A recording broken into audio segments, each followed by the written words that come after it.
RGB and UV on the same strip?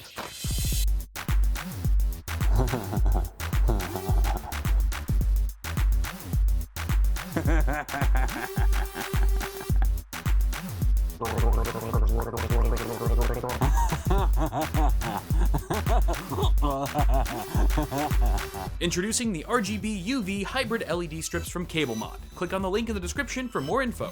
Please use responsibly. What's up, guys? So on Christmas Eve last year, I put together the electrically festive Silent Night build, a mid-range gaming PC optimized for the stealthiest of acoustic profiles.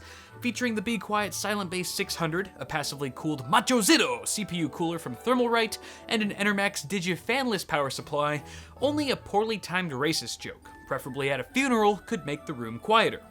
But what if there was still room for improvement? How much fan noise could we remove from the equation without setting our system ablaze? And finally, would it be possible to make this merry machine silent to the human ear while it slaved away drawing frames in the Unigine Heaven 4.0 benchmark?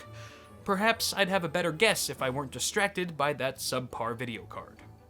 So the initial card that I put in this system was the MSI Gaming 4GB GTX 960, and it's about a year old now. It's not the worst card ever, but it's definitely a little bit dated. So what we're going to be doing is swapping that out. As you can see it, I mean, I don't know if you can tell from here, but it's actually having a hard time. It's chugging along in Unigine Heaven 4.0. But anyway, what we're going to be doing is swapping that card out, giving it a big upgrade to this bad boy right here. This is the GTX 1070 Extreme Gaming from Gigabyte.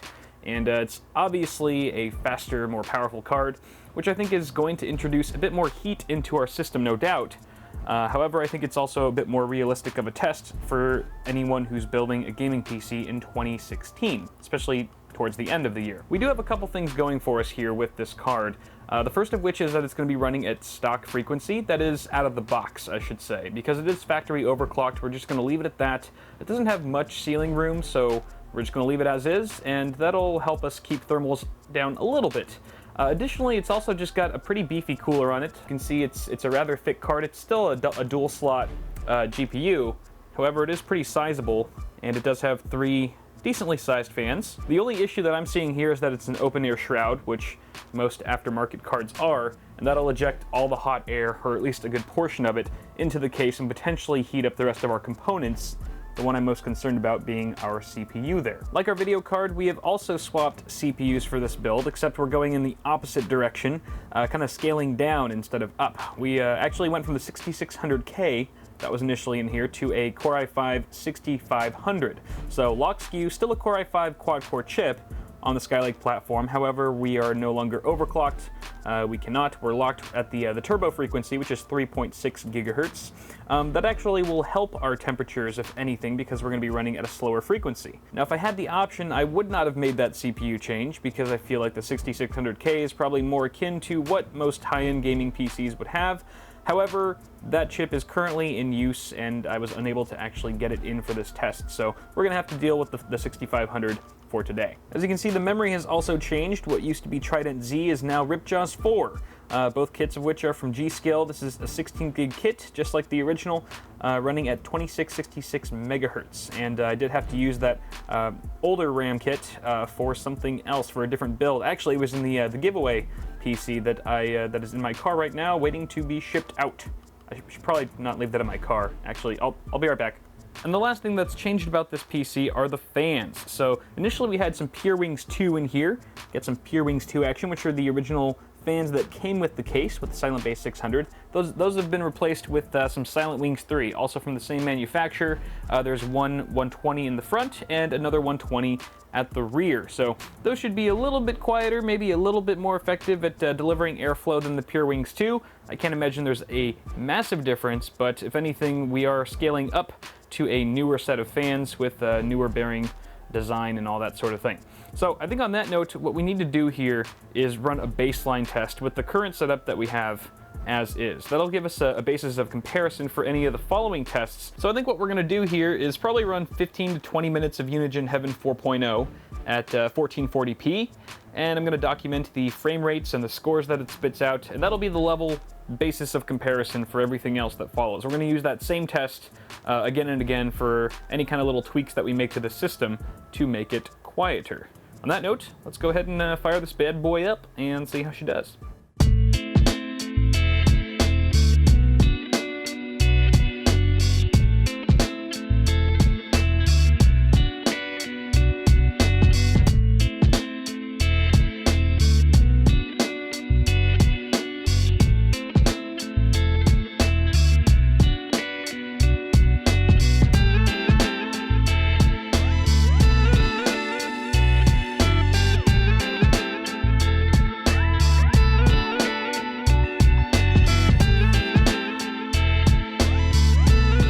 For our initial run, the CPU stayed at a comfortable 41 degrees Celsius on the hottest core. Our GPU, meanwhile, maintained a core clock speed of 2000 MHz while hitting a respectable max temp of 67C. If we plan to reduce fan speeds in hopes of achieving silent operation, we'll have to brace ourselves for higher temps than these, but considering the maximum operating temperature for the GTX 1070 is a blistering 94 degrees Celsius, that gives us plenty of thermal headroom to work with. Still, I dare not travel too close to the sun, so I'm setting a personal cutoff limit at 81 degrees Celsius. We'll also have to keep a close eye on how NVIDIA GPU Boost responds to all of this. As our GPU temp rises, the core clock speed may be reduced with the potential of affecting our precious frame rates. Speaking of which, this initial run saw 67.2 FPS on average, with a minimum frame rate of 27 and a score of 1694. Certainly some impressive numbers to boast about, and yet our tidy little system remains humbly quiet.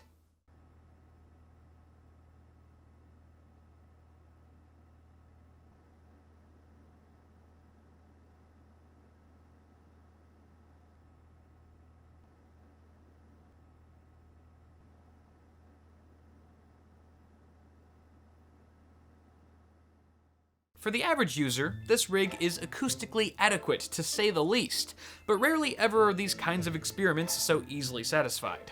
While the Silent Wings fans have earned their name and reputation for good reason, they're the only source of noise from within the chassis apart from the graphics card. So, what happens when we turn them off?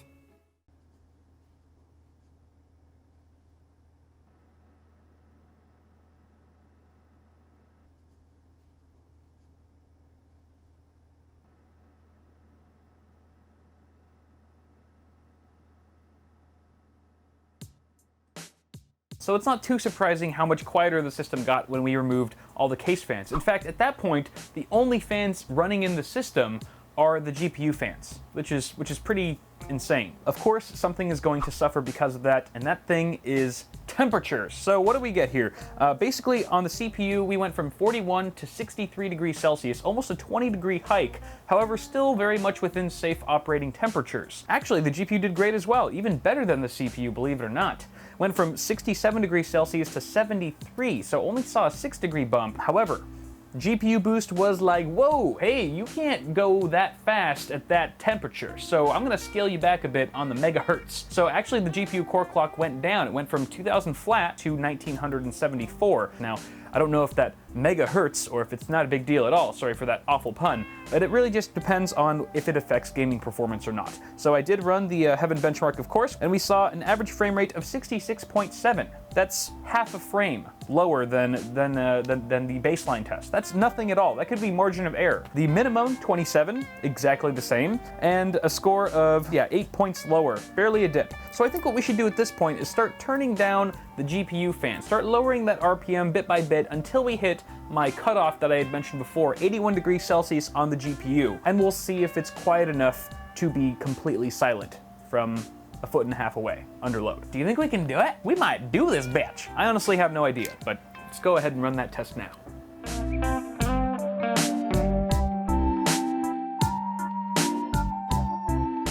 Alright, so as they say in the limbo, how low did we go in terms of the GPU fan RPMs? We actually got it down to 50%. That's when we hit 81 degrees Celsius, is at 50% fan speed. The big question here is, was that still audible?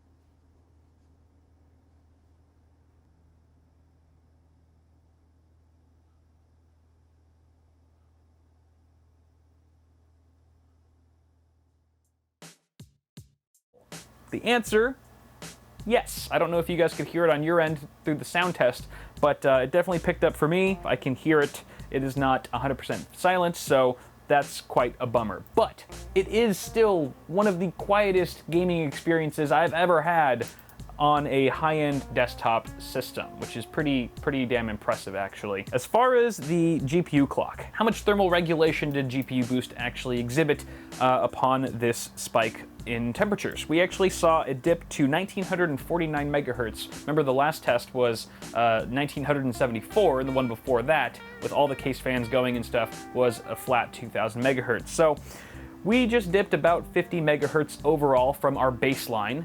What kind of gaming experience or what kind of performance hit did we actually incur? That's when someone hands you a Coors Light. You have incurred that Coors. What are we talking about again? So looking at the benchmarks, we actually saw the exact same frame rates across the board as we did in the last test, which was 66.7 on average and a minimum of 27. Not too bad at all. The only thing that really dipped here was -1 point on the overall score. 1686 to 1685, which is really nothing. Now, it wasn't all rainbows and kisses for everyone, all right? There was one victim in all of this with this final test, and that was the CPU. Our Core i5-6500 actually got only 78 degrees Celsius on the hottest core, which isn't too bad, but it did spike up to 88 degrees Celsius on the package, which is, you know, the package. The overall temperature of the CPU as a whole was a little bit too hot in my opinion. Now, of course, everyone has their own thermal threshold limits. Like for me, the GPU, like I like to keep it 81 degrees and below. Even like high 70s is like, oh, that's too warm. CPUs, I'm about the same. Like keep it under 80, yo. Some people are totally different. Yeah, let it fly for 89 degrees Celsius for like 5 hours. Who cares? It's not shutting down. There's no fail-safe that's kicking in, so we're good to go. But bear in mind that additional heat will always decrease the longevity of your hardware. Not to mention that heat is going to get transferred to other components in your system, so bear that in mind if you're going to take your CPU to that degree. No pun intended. So in the end, our attempt to run a virtually silent gaming PC was a failure. But we did get surprisingly close with the help of a well-designed GPU cooler. It also seems that while the core clock took a dive when the GPU was at its hottest, this had more of an impact on my ambient temps than it did our gaming performance. And for every part that I am disappointed that we didn't get the silent rig I was hoping for, I'm 2 parts thoroughly impressed that the system was able to operate under load with 0 case fans well under its thermal limits. Now, of course, heat will always pose a threat to a component's lifespan, but it's hard to feel too concerned when I've seen higher temperatures in typical chassis where the case fans are typically spinning. Now, that's not to say that I recommend you go unplug all your case fans immediately, but it does make me ponder the possibilities of a fully fanless system.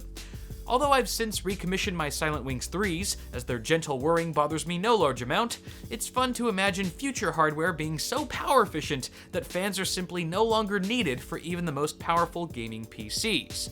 At that point, we'll just need to replace them with something else to give our systems that touch of flair. But that is gonna do it for now, guys, so let me know what you think of these results in the comments, and don't forget to toss me a like on this video if you enjoyed it. Also, for the first time ever, you can now buy mugs and glasses on my store. There's also new shirts and hoodies, and if you spend over 50 bucks, you get 10% off, 20% off if you spend over $100. Not to mention, I'm also now accepting PayPal. Hells yeah. As always, I'm Kyle with Bitwit. Thank you guys for watching. Subscribe to the channel if you haven't already, and I'll see y'all in the next video.